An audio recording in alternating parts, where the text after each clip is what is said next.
have like 20 birds that have been rehomed over the years. She takes them in. They're unloved and lost. I don't want to be that way with that bird.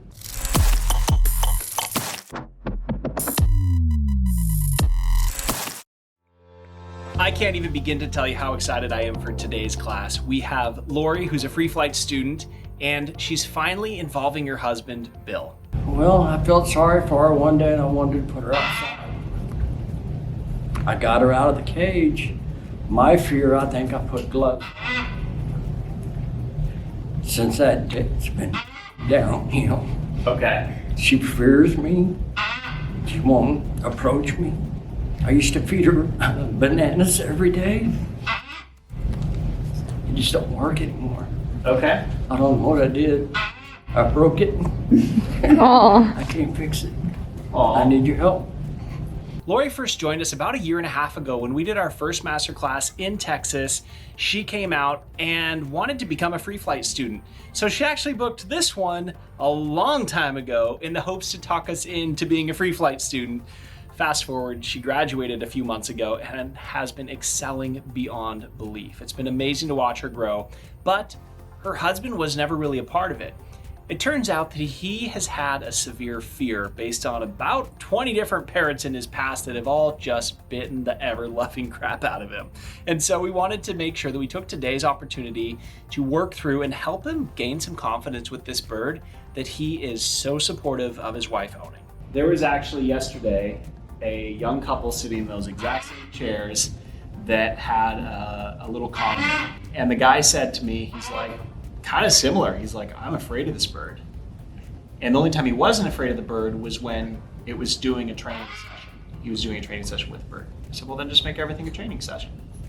Which the reality is every interaction is a training session. So you're already set up for success. And combining what we'll teach you today, along with the background now that Laurie has, I think my personal goal is to help you get over the fear that you have in the way through teaching you permission-based training, which just simply means giving the animal a voice. It's, hey, Jules, do you want to step up? She's like, nope. You respect that. Because if you look at any good relationship, it's based on trust and clear communication. If you have those two things, which we'll give you today, you'll be able to read the bird's body language and do what is in her best interest. And if it's not in her interest, you have the tools to figure out, well, what would make it in your best interest?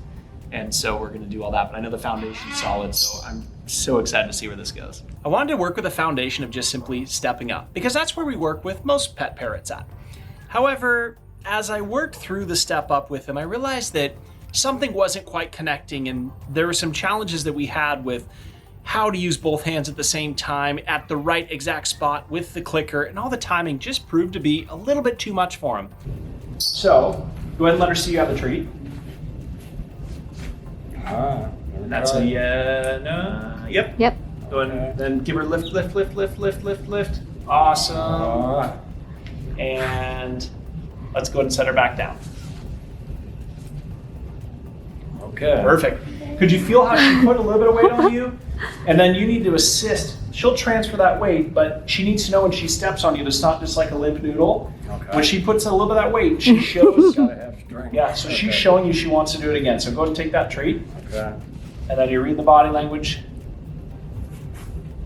Oh, that treat was a That little was too a freebie, close. so go ahead and back up. And I'll have a treat. There you go. And let's put her back. There you go. So what happened there is we weren't set up for success. You didn't have the treat. Okay. And so we want to make sure before you do the interaction, you have that treat. Okay. So she bit down on you because she expected the treat. Because that language we're talking about, when I do this, I promise you this, didn't happen. Okay. Okay? But since Jules is fully free flight trained, and I noticed that she offered a couple of flights to me, I said, okay, cool. Let's use this opportunity so that Bill can confidently get flights and not have to worry about the step up where he was likely to be bitten.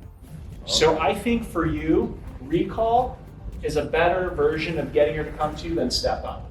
Okay. It's processing better for you, and it's a more clear communication. She's ready, give a cue. than the treats over here. To me, that looks like an easier way for you guys to work with her. By having Jules fly to Bill, we got to skip the whole part of, do you want to step up? Because sometimes that body language can be confusing, and although she may choose that she wants to step up, it might immediately be followed by a bite because he took too long to get to the treat, or he forgot something. And as birds mature, their tolerance of our mistakes gets diminished very quickly. But with flight training, she could initiate the flights to signal, yes, I am in the mood to fly to you. I'm willing to train, and I know that if I do this when you cue me, I'll get a treat.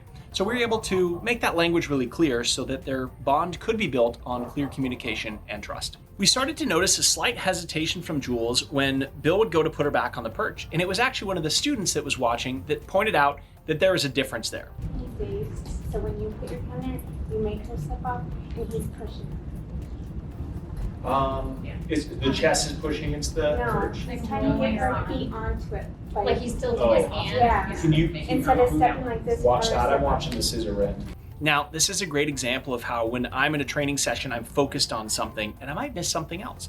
This is really common. And so a solution for that is to film your training sessions and then go back and watch what happened so that you can self-diagnose where the mistakes were.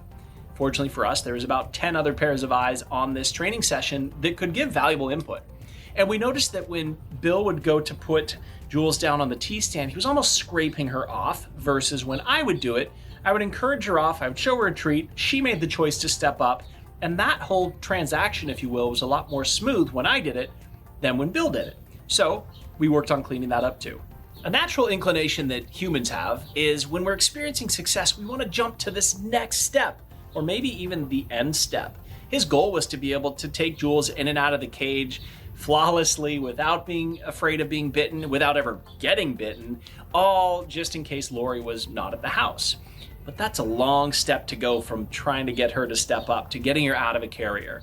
So I did take a moment to explain that thought process so that we set him up for success and made it less likely for him to be bitten. I don't want to jump in there like I tried to just take over, like I do on everything else. I got to slow down and let it come to me a little bit. So that'll help. Yeah, that's wise words. And looking at the entire process as very slow progression. And even though somebody else can do something with the bird, cool, the birds learn that process to get there. You start at ground zero and you build each step along the way. And yeah, eventually I'd love it for you to be able to take her out of the cage confidently. But the last thing I want you to do is put your hand in there, get nailed, and now you're afraid to do a short flight, right? So it's these slow steps that'll get you there. And I think it's also important to note that I never trust the birds. I'm always confident in how I read them. Okay. If I trust the bird, that's when I get bitten.